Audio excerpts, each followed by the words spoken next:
Bonjour à tous et bienvenue dans le podcast Les uns les autres, un podcast pour mieux comprendre l'Église et persévérer dans les relations. Je m'appelle Quentin, je suis pasteur dans l'Est de la France et je suis avec Samuel, toujours psy et toujours pasteur ancien à l'église de l'Action biblique de Héricourt.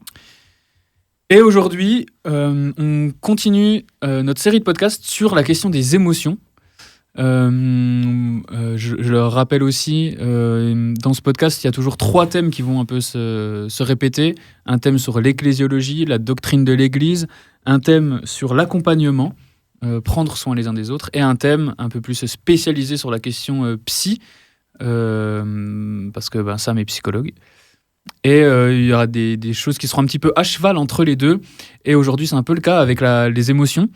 On a fait, pour rappel, un épisode assez fondamental et assez large sur la question des émotions en général et notre comportement. On a fait un épisode sur peur, anxiété.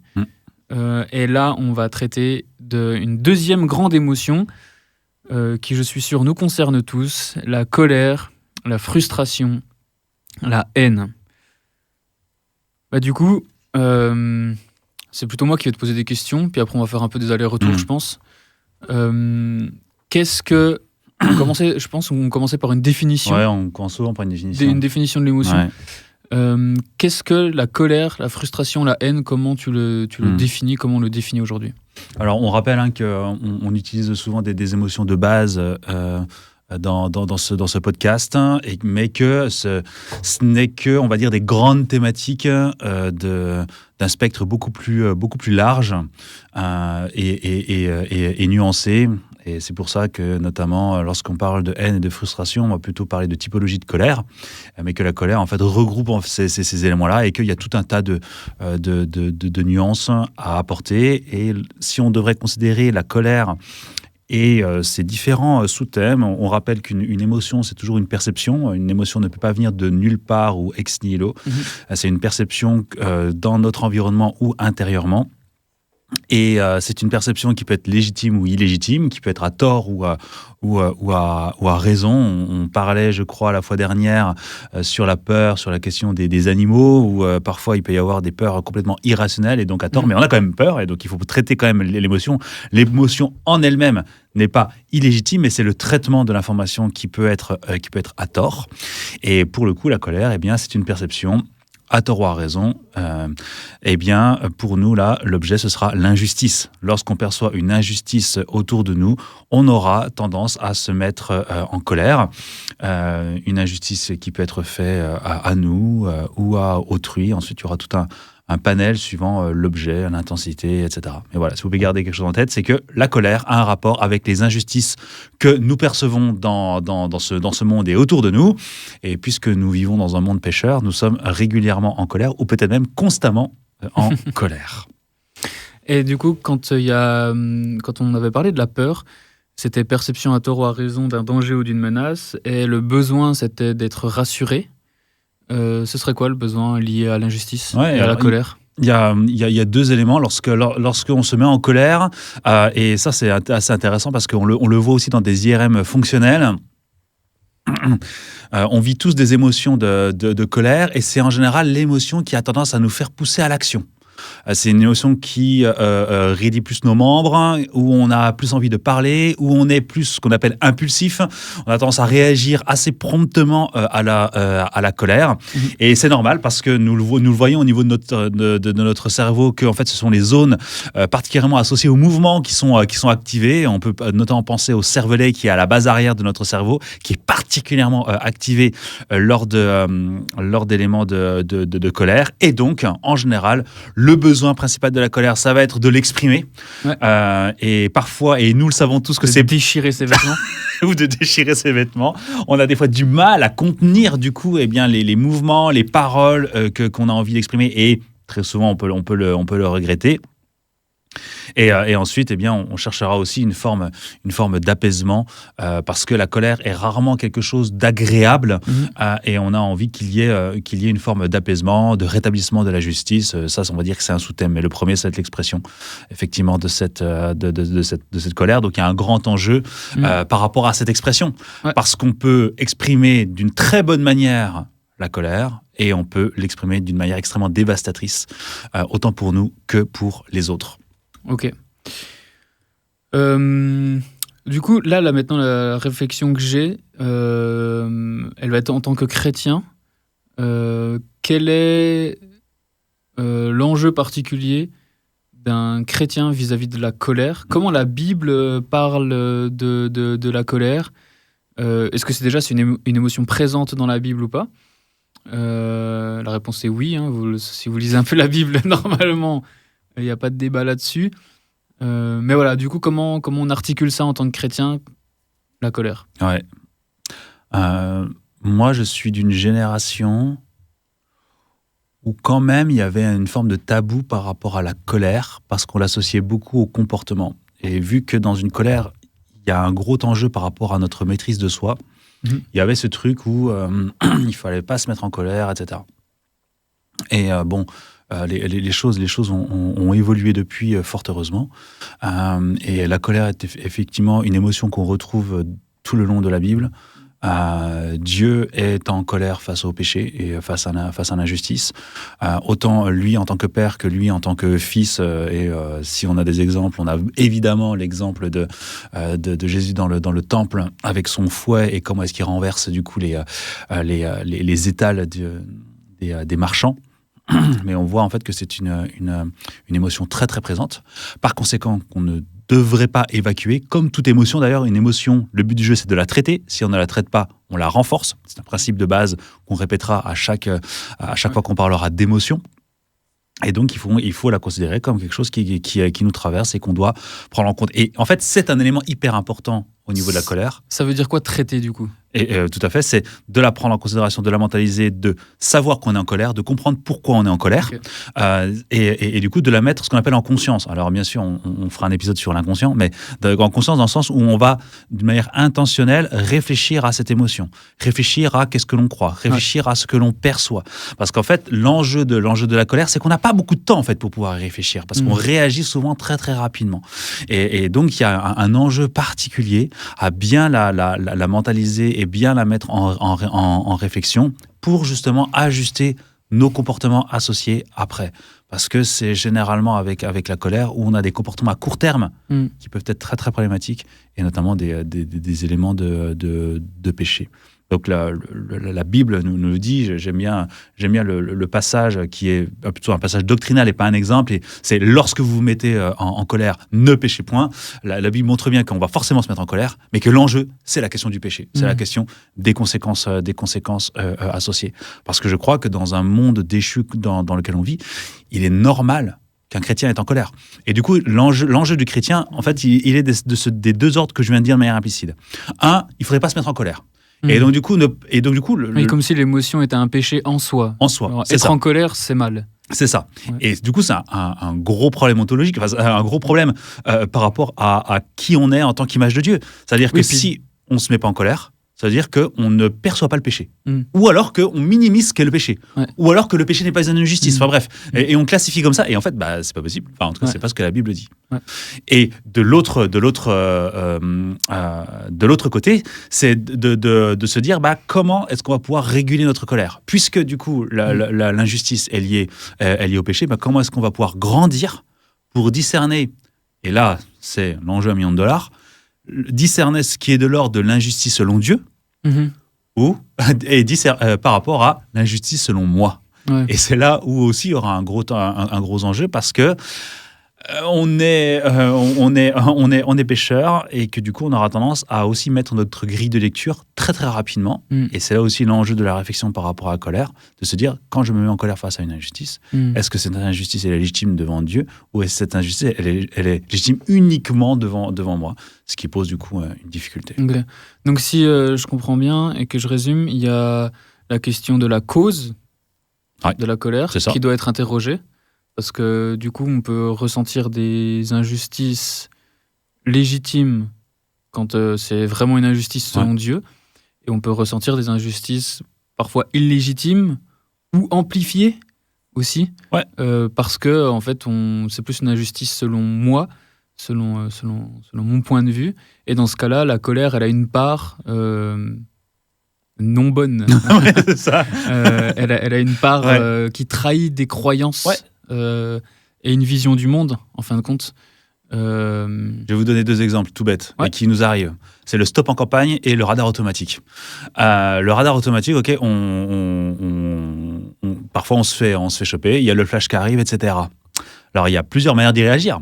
On peut être triste parce qu'on va perdre de l'argent, on peut se sentir coupable, à juste titre, de dire qu'on a fait un excès de vitesse, ou alors on peut se mettre en colère en disant que finalement quand même sur cette route on peut rouler à 110 plutôt que 90, qu'il y avait personne, que je roule en sécurité, que c'est pas normal que le gouvernement me ponctionne de l'argent, etc. Et en fait cette injustice elle n'est que liée à notre propre représentation, parce que Dieu nous dit qu'on doit respecter le gouvernement et les lois du gouvernement. Sauf avis contraire, et je serais curieux d'entendre des avis contraires. Respecter des limitations de vitesse n'est pas contraire à l'éthique selon Dieu, et c'est une règle a priori où on n'a aucune raison d'y désobéir. Et donc du coup on doit la respecter. Et le stop en campagne, c'est pareil. Un stop, on arrive, il n'y a personne à droite, il n'y a personne à gauche, il y a une grande visibilité, etc. On passe et on se fait choper par les flics. Et on se dit, ah non, mais pourquoi ils sont là, etc. Ils ont que ça à faire, ils devraient pourtant, etc. Mais il n'empêche que cette injustice-là, elle n'est que selon moi. Parce que ce stop-là, on doit marquer un temps d'arrêt, qu'on le veuille ou non. Et ce n'est pas non plus une loi à laquelle on doit désobéir. C'est une loi à laquelle on doit obéir. Et à laquelle on doit respecter le gouvernement. Et du coup, on peut... Et alors là, je vous donne des cas plutôt évidents. Il y a des cas où on peut y réfléchir et où ça demande réflexion. Mais c'est pour faire la différence, effectivement, entre une injustice légitime et une injustice illégitime. Une injustice selon Dieu et une injustice selon seulement moi. Donc le réflexe à avoir, c'est la prochaine fois qu'on se met en colère, quelle est l'injustice que je perçois ? Exactement. Et ça va donner une forme de vision du monde, on va dire ça, carrément. une forme de croyance, de représentation de la situation. Donc on peut traiter ce qui est un peu du coup en amont, en cause de l'émotion. Et après aussi, on peut réfléchir et traiter sur ce qui est en conséquence. C'est ça. On fait quoi quand on est en colère ? Visuellement ? Qu'est-ce qu'il faudrait qu'on fasse ? Ouais, je sais pas, un peu comme... Alors plutôt que de taper sur des gens, casser des objets. Non, pas du tout. Alors taper dans un punching ball pour défouler sa colère. Ah oui, tiens, ça c'est intéressant à débunk comme croyance de dire que extérioriser la colère, ça la fait disparaître. C'est ça. Qu'est-ce que tu en penses ? Gros mythe. Enfin, on a fait des études. Et j'en ai une en particulier en tête qui est partielle, mais en tout cas qui répond bien à ça. D'où le fait de... Si vous voulez faire extérioriser la colère à vos enfants, n'achetez pas de punching ball. C'est contre-productif. C'est une étude qui a été faite auprès de sportifs de haut niveau. Et du coup, on a observé le taux d'agression et d'agressivité des sportifs d'un début de saison jusqu'à la fin. En se disant que, du coup, plus ils seront fatigués, plus ils vont se dépenser, moins ils seront agressifs au fur et à mesure du temps. C'est faux. En fait, ça a augmenté. Okay, plus ils étaient plus on arrivait dans le temps, jusqu'à la fin de la saison, et plus le taux d'agressivité et d'agression ont augmenté. Et donc, du coup, extérioriser la colère par certains biais, en fait, par certains moyens, fait que notre cerveau va associer, du coup, la colère par rapport à certains comportements. Et par conséquent, de se dire, là, t'es en colère, va te défouler sur ton punching ball, ça veut dire, tu es en colère, donc déclenche des mouvements violents et agressifs sur quelque chose d'inanimé. Je caricature, bien sûr, encore une fois, c'est un peu réducteur. Et mais ça renforce dans tous les cas l'émotion aussi. Et du coup, ça va renforcer l'émotion parce que l'expression est pas ouf, parce qu'il n'y a pas de mentalisation, il n'y a pas de réflexion. Et du coup, le cerveau ne va pas traiter l'information comme telle, de dire qu'est-ce que l'injustice perçue, quelles sont les conséquences, etc. Et le cerveau va ne faire traiter que quand je suis en colère, je dois taper. Je dois taper sur mon punching ball parce que c'est comme ça qu'on m'a éduqué. Ça va faire que escalader le truc en fait. Eh ben oui, ça va ne faire que renforcer ce lien naturel. Alors bien sûr, attention, je ne fais pas de causalité direct entre ce genre de comportement et ensuite des comportements violents. Mais c'est avant tout pour faire croître les gens, pour les rendre autonomes dans le traitement de la colère et pour qu'ils soient matures. Le but d'être mature et d'être autonome, c'est de pouvoir mentaliser nos émotions, de les réguler et de réfléchir à des moyens dans ce monde qui nous permet en fait de maintenir le lien social et de pouvoir, David Polison disait, de pouvoir exprimer notre colère d'une manière constructive. Ouais, c'est ça. Moi, je pense, ça me fait penser au tennis ou aux trucs comme ça. C'est genre quand tu loupes des balles et que tu as envie de jeter la raquette. En fait, tu te dis toujours, en fait, plus tu la jettes, plus tu vas l'acheter. Ouais. C'est comme ça. Et en fait, pour arrêter de l'acheter, en fait, faut trouver un autre moyen d'extérioriser sa colère, parce qu'en fait, c'est pas d'extérioriser, de vivre sa colère, parce que c'est pas en extériorisant de cette manière-là qu'en fait, ça va aller en s'arrangeant. Et ça, c'est super intéressant. Moi, j'ai souvent l'image en ski aussi ou en ski de fond. Quand tu es en poudreuse et puis que tu fais un passage, tu as ça de profondeur. Et quand tu passes 10 fois au même endroit, au bout d'un moment, tu as des ornières comme ça. Et c'est encore plus dur, du coup, de changer de direction. Ouais, carrément. Parce que tu es dans les traces de ski où tu es passé déjà 45 fois. Quoi. Ouais, bel exemple, effectivement. Et il y a souvent des gens qui disent « Ouais, mais je suis en colère pendant plusieurs jours, etc. J'ai du mal à me calmer. » C'est faux. On ne peut pas rester en colère pendant des jours. On ne peut pas rester en colère pendant toute une journée. C'est impossible. Ouais. En fait, lorsque les gens se disent ça, et c'est là où du coup il y a un effort à faire et une pédagogie à avoir et un accompagnement, c'est qu'en fait les gens maintiennent et entretiennent la colère par des pensées, par des croyances. Je fais bien, de considérer l'injustice, etc. et de maintenir en fait cet état-là. Ouais. Mais en fait une émotion part très très vite. Ouais, mais elle revient plusieurs fois. Mais elle revient parce qu'elle est entretenue dans les pensées. Exactement. Ouais. Et du coup, comment est-ce qu'on la traite à ce moment-là ? Comment est-ce qu'on la mentalise ? Comment est-ce qu'on la régule ? Ouais, ok. Donc mentaliser l'émotion, la réguler. Ça peut être comme exemple de régulation, de réguler la colère. Ouais. Un exercice de respiration, peut-être. Par exemple, vous savez, tout ce qui est lié au cœur et à la respiration, c'est formidablement bien. Ouais. C'est aussi le fait de pouvoir anticiper, de comprendre que la colère va monter, parce qu'on n'est pas tous égaux aussi par rapport à la colère. Ouais. Okay, il y a des gens qui arrivent à plutôt bien réguler les éléments et d'autres, c'est beaucoup plus difficile et il n'y a pas de jugement par rapport à ça et on essaye d'aider tout le monde. Il y a aussi parfois de se dévier volontairement de l'objet de colère ou de la relation en tension. Ouais. D'anticiper, de dire, écoute, là, je commence à être en colère vraiment vénère, ce que je te propose, on le fait avec les moyens, avec les mots qu'on a, mais c'est, laisse-moi respirer 5 minutes ou 10 minutes. Ouais. Ok. Et ensuite, on reprend la conversation. Ou alors de volontairement se détourner effectivement de l'objet qui nous énerve, genre sur un terrain de tennis c'est peut-être plus difficile et là il y aura d'autres enjeux, mais je sais pas, vous êtes en colère parce que vous perdez une partie de jeu vidéo ou je sais pas quoi, etc. Arrêtez la console pendant un quart d'heure ou les échecs. Arrêtez pendant un quart d'heure et une demi-heure et vous verrez en fait ça va s'atténuer tout seul. Et ensuite pendant ce temps-là de réfléchir, de dire est-ce qu'il y a une réelle injustice?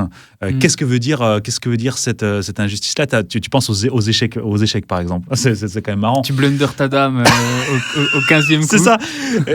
Et en fait, tu dis, ouais, c'est pas normal. Le mec, il avait moins d'élo que moi et tout, etc. Alors qu'en fait, c'est juste une erreur de ta part. Ouais. Et en fait, ta colère t'empêche d'apprendre à ce moment-là. Ouais. T'empêche d'être vigilant. Ouais, et tu revois que les parties que tu gagnes. Du coup. C'est ça.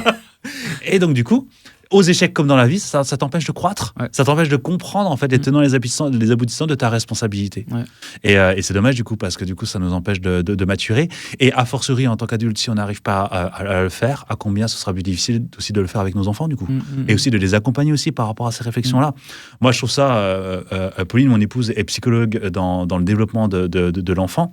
Mais elle m'a beaucoup appris sur le fait que très tôt en fait, on peut apprendre à nos enfants à réguler leurs émotions, à parler de leurs émotions d'une manière constructive. Je ne te parle pas de bienveillance ou de méthode de parentalité un petit peu discutable. D'ailleurs, il faudra qu'on fasse des podcasts par rapport à ça. On invitera Pauline pour ça. Mais où on peut vraiment développer des outils et des manières de discuter avec nos enfants pour pouvoir extrêmement bien les réguler. Et je vois, et rien qu'avec nos propres enfants, je vois aussi l'expertise de Pauline dans la mise en place de certains outils ou de certaines démarches qui aident autant à canaliser la colère de l'enfant qu'à canaliser la colère du parent. Et c'est vraiment un apprentissage hyper important parce que on va pas.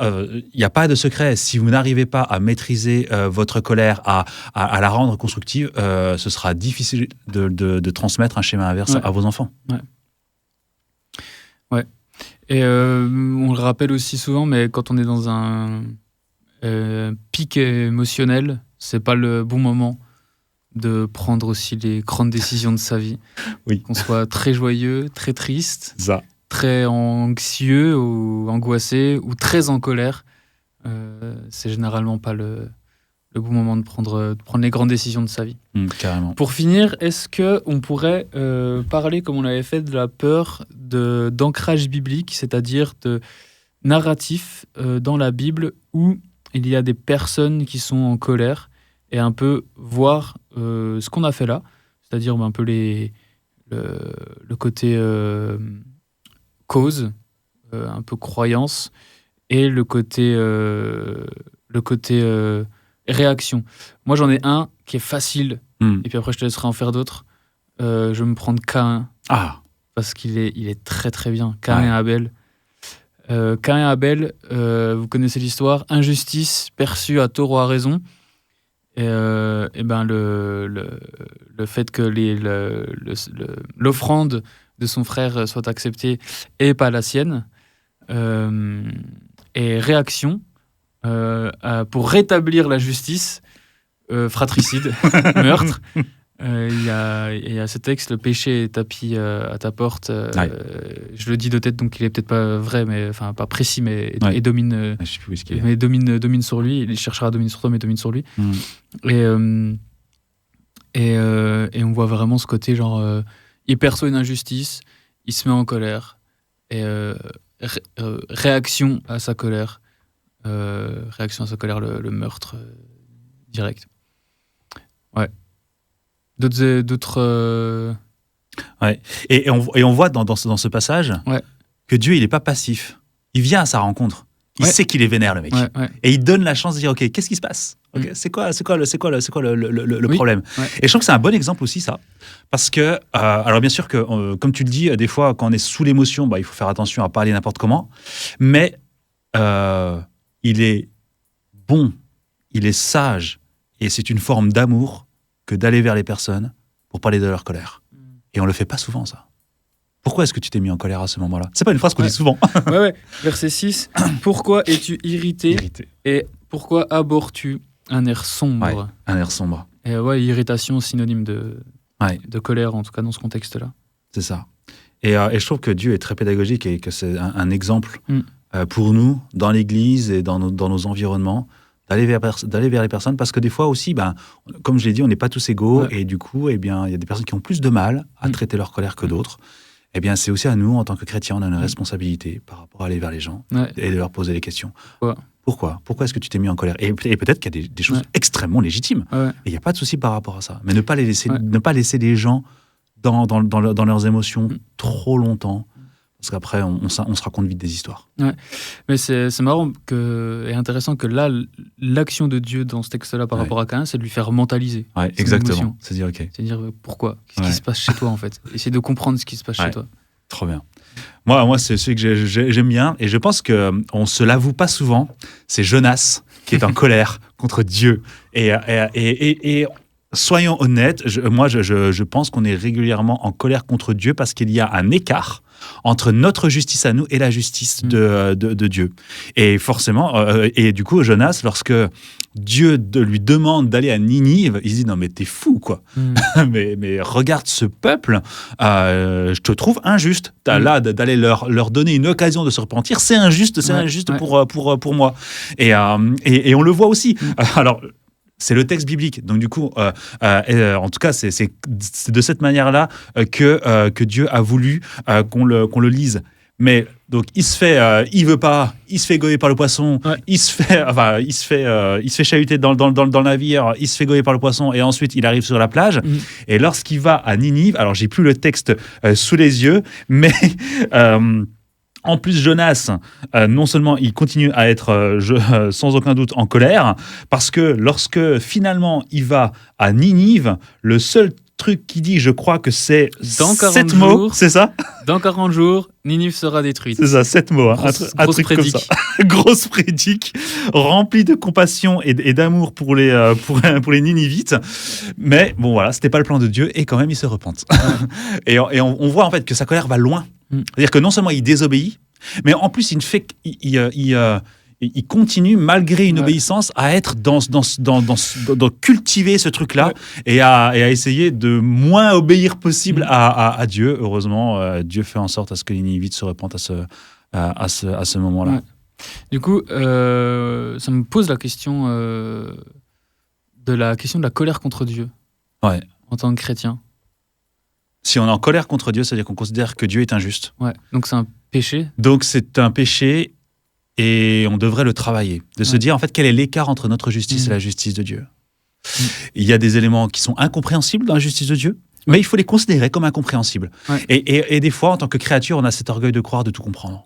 Et moi en tout cas, pour la psycho m'appelle beaucoup à l'humilité par rapport à ça, parce que même au niveau de la psycho, il y a plein de trucs qu'on connaît pas et qu'on pige rien. Et lorsque quelqu'un me dit, ou lorsque je vois un article qui dit, on a enfin compris que, oula, tout. Ouais. Et en fait, c'est pareil avec Dieu. On est des créatures finies dans un environnement fini et matériel. On minimise à quel point on est différent de Dieu, ou que Dieu est différent de nous. Ouais. Et il faut admettre l'incertitude.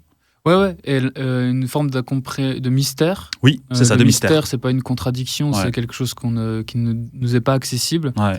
Et se raccrocher plutôt à ce qui nous est accessible, c'est-à-dire plutôt, par exemple, les attributs de Dieu. Ouais. En fait, on comprend pas pourquoi Dieu fait ce qu'il fait, mais on sait qui il est. Ouais. Et ça, c'est aussi quelque chose qui nous aide à vivre une incompréhension éclairée, si je peux dire ça comme ça. Ouais, c'est ça. Par rapport à la colère vis-à-vis de Dieu. Ouais. Il y a beaucoup de personnes qui essayent de faire des roucoulades par rapport à Dieu et son lien avec le péché. Ouais. Et j'aime bien, c'est Henri Blocher qui disait ça, il faut s'arrêter, et c'est ce qu'il appelait le mystère opaque de la souveraineté de Dieu. Et j'aime bien le mystère opaque, parce qu'il y a un truc qui est infranchissable pour nous. On peut pas l'articuler correctement avec notre représentation. Et il faut l'admettre comme tel. Et comme tu le dis, à défaut de savoir comment est-ce que Dieu fait, on sait qui il est. Et on peut avoir confiance en ça. Ouais. Trop bien. D'autres exemples, mais sinon au niveau du timing, on est bon pour finir maintenant. Des exemples, alors vous pourrez les lire. Il y a Saül contre David par rapport au choix de Dieu. Donc il y a c'est en même temps une jalousie par rapport à David, et aussi bien une injustice vis-à-vis de Dieu et de son choix. Ouais. Un truc qu'on a fait en prédique, il y a aussi eu le viol de Dina avec Jacob. Ouais. Et Jacob, il est vénère, mais juste il est agacé parce qu'en fait ses fils ils vont lui causer du souci avec les peuples autour, quoi. On voit aussi que la colère des fils de Jacob, c'est en fait de duper les gens, d'utiliser un signe religieux important pour le peuple, pour la famille, pour tuer tout le monde, quoi. Ouais. Super l'expression de la colère, quoi. Non, ce texte-là, il est fou. Ce qui est intéressant dans ce Genèse 34, c'est qu'en plus, il n'y a jamais mention de Dieu. Et on voit comment, en l'absence de Dieu, on ne prend pas des super décisions. Ouais. Trop bien. On a mentionné aussi Jésus dans le temple. Et il y en aurait d'autres. Ouais, il y en a plein. Moïse aux eaux de Mériba, il est vénère, il écoute Dieu, mais en fait, il n'obéit pas. Ouais. Il y a Ésaü aussi, qui n'a pas eu la bénédiction, donc il va chercher à tuer son frère pendant très longtemps. Ouais, bref. Il y en a plein. Alors, il y en a beaucoup dans l'Ancien Testament, évidemment, mais il y en a d'autres aussi. Il y a un vif échange entre Paul et Barnabas, etc. Sur un désaccord. Sur un vif désaccord. Enfin, Donc, il y a beaucoup d'éléments sur la colère. Et ce qui est important, encore une fois, dans les ancrages bibliques, c'est de se dire, qu'est-ce que l'homme ? Qu'est-ce que l'objet perçu ici pour la colère et l'injustice ? Comment est-ce que réagit l'homme ? Comment est-ce que réagit Dieu ?